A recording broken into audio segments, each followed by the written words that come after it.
kanan, representing schizophrenia, magigay para Juan Tamad. Samain ka, wag natangkain na iyong banggain ang bihasa na sa tinta. Wag ka nang sumulat, mag-iba ka ng linya. Menor pa lang.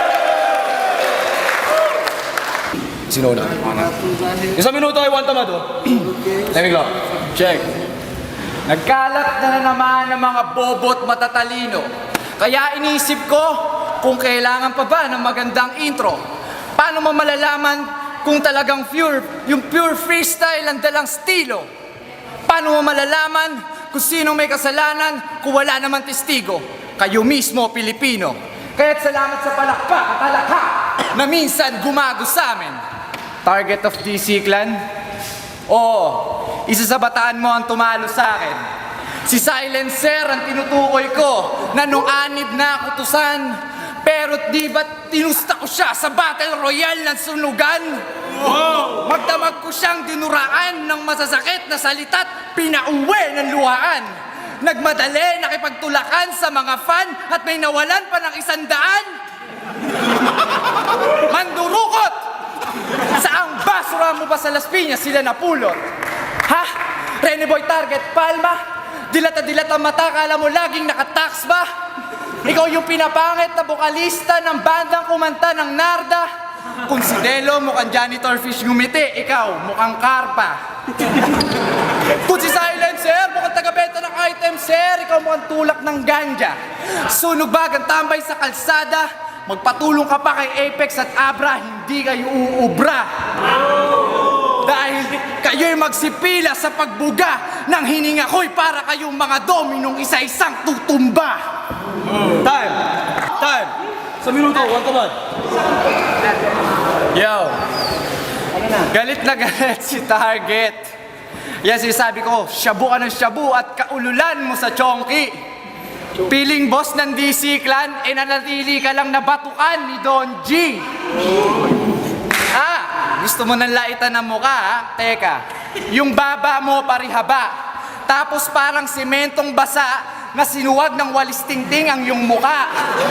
May tanong ako, halos lahat kami nakapuna. May nakaaway ka bang Metro 8 o nakipaglaban ka sa USA? Itsura mo nakakasuka, Renny Boy, amoy aso ka. At hindi na ako nagtaka. Tama ang sinabi ni Dato na anak ka ng bakla. Kaya Target, huwag kang magkupal dito. Ikaw yung anak ni Ryan Agoncillo kay Jobert Sukaldito. Oy, ginulping Margarito, hawig ni Jobit Baldivino, mukhang naluging Al Pacino, amoy puking walang ligo. Freestyle lang yun, tol, di ka na mabiro.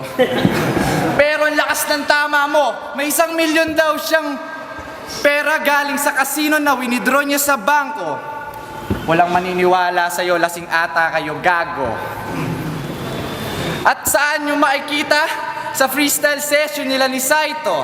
Sakto, mukha kang gym instructor ng Taibo. Mapunta naman tayo sa iyong tato, kasi hindi ko mapagtanto. Sure ka bang ink yan o abdo? Oo, sa akin santo, sa'yo tribal na sugpo. Pero pag sa malayo, parang pwede men. Ano yan? Bata nag-drawing gamit pentel pen? Ops, kamingay. Baka siya magalit. Nagpatato daw siya malapit sa talyer. Grasa ginamit. Naawa kay Target ang Wild Ones para hindi na magpatato sa iba at para hindi na magpagod sa labas. Basta i-promote niya raw ng malakas na ang gig na ang ing ang ginamit ay tamod ni batas. Nag-iisip ka ba? Nananaginip ka tanga. Lumalabsong ka pa kasi yung lyrics pampatanga. At ni minsan hindi ko pinakinggan ni isa sa mga kanta nyo dahil anito ng kabobohan na sinasamba mo. Sino nakakaalam ng kanta mo? Walang sumagot. Dami. Isa kayo sa mayayamot. Kasi lahat kayo mga tanga. At yan ang sumisimbolo na ang utak mo nasa paa. Time! Yeah! Uling minuto! Uling minuto! Yo! Hoy, boy bano! Bakit tabingi ang iyong tayo? Huwag mo nang itangge, hindi ka na lumaki sa kakabuhat ng binibenta mong taho. Mamang palumbalo, ako'y humirit. Inalok ako ng ekstrang arnibal, aba, at mainit. Hindi na ako umulit. Alam mo kung bakit? Kasi galing pala sa nagbaba, ganyang singit. Ang dami mong kagaguhan. 25 taong gulang na mukhang mangkukulam, kahawig ni Elizabeth Orobes ang nag-adik, nunal na lang ang kulang. Bayag ni Andy Jeet, silencer ang inuulam.